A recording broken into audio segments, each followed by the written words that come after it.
Hello everyone and welcome back to our channel. In today's video, I'll show you how you can join a voice chat only server in Roblox.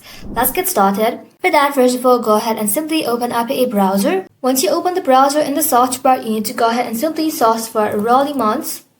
And then go ahead and tap on the first link. Once you're here, you need to go ahead and simply hover over the game and then tap on Game Catalog. Just like that, in the search bar, search for the game. Here I would like to search for Please Donate. Once you search for it, go ahead and tap onto it. Now scroll below, then you'll be able to find an option that says Places. Tap onto it.